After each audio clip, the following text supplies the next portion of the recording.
The other day, I had a conversation with God. It wasn't a normal conversation where I selfishly asked him for things. I didn't thank him for something that he did, nor did I apologize for something that I did. This wasn't a typical conversation. It wasn't one of those short, close my eyes and breathe in deeply talks before stepping into something uncertain. It wasn't one of those bedtime discussions that get muddled with the thoughts of the day and dissipate into my sleep, or even the on and off driving alone for hours kind of negotiations. This conversation was premeditated and deliberate, but the schedule of our call was not yet fully formulated, and I was prepared to wing it.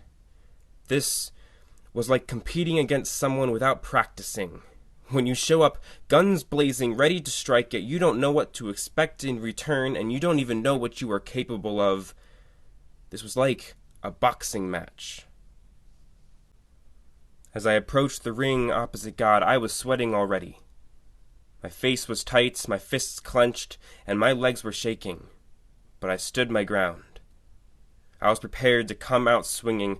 I grabbed my gloves, and as I held them, their thick padding weighed heavy in my hands. I wrapped my fingers around the smooth leather, and I saw crisp letters etched on with a permanent marker. I slid on the gloves and secured them tightly around my wrists. The bold black letters of the word anger on my right and hurt on my left made my heart wrench.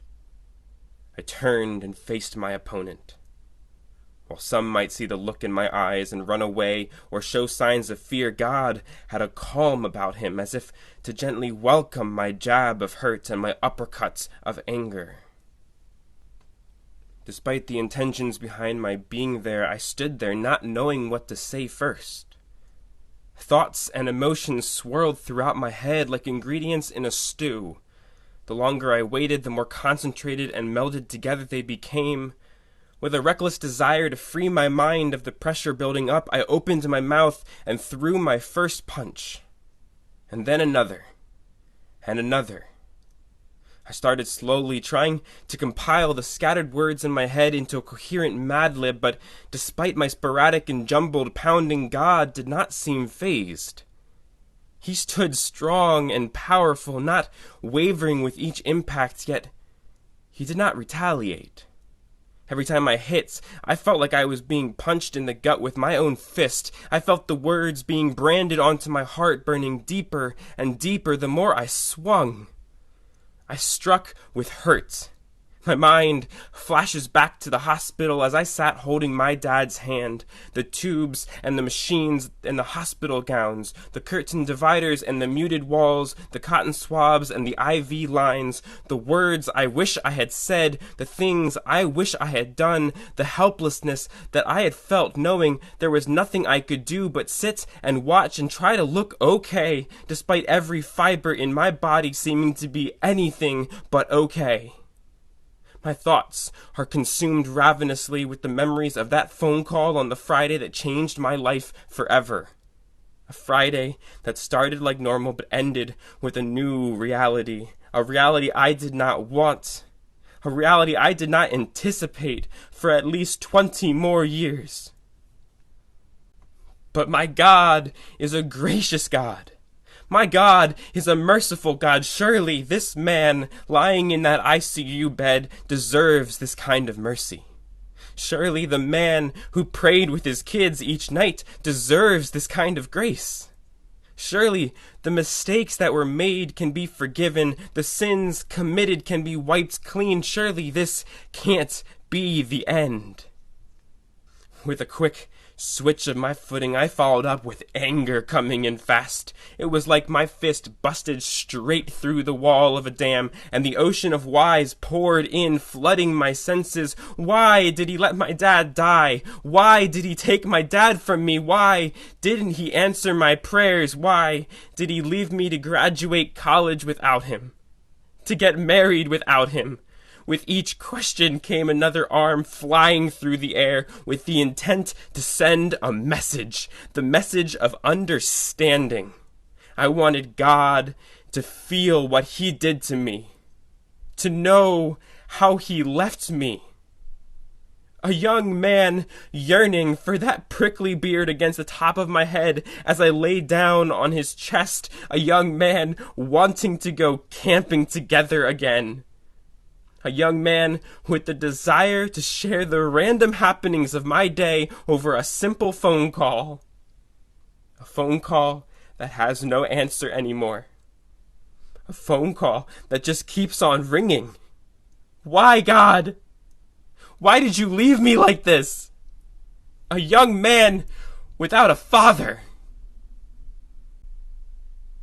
And then I remember seeing it. His old pocket Bible sitting on the hospital bedside stand.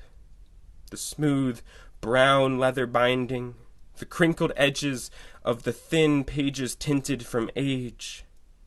The satin red sash emerging from the end of the book, marking the precious page meant to return to. A page with inspired words that would never be looked upon again by those welcoming eyes. Those eyes that poured emotion straight from the soul. Those eyes that welcomed me into the world. And those eyes that would forever be ingrained in my memory. As my fists flew faster and more frantic, my vision became blurry as the salty tears started to well up in my eyes. My words became mumbled as my throat began to close up against all my instincts. Like a child after a tantrum, I collapsed into the arms of the one I was fighting.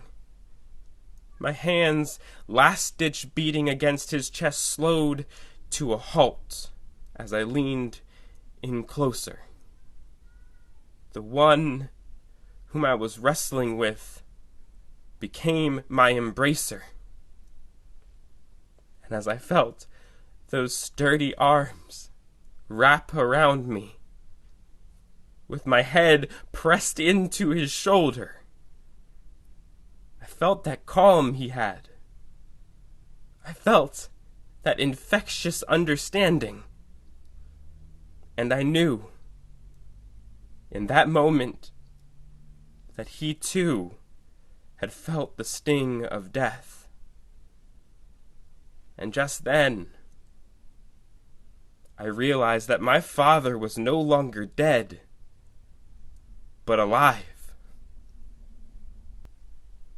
O death, where is your victory? O death, where is your sting? The sting of death is sin, and the power of sin is the law. But thanks be to God, who gives us the victory through our Lord Jesus Christ. 1 Corinthians 15, verses 55 to 57.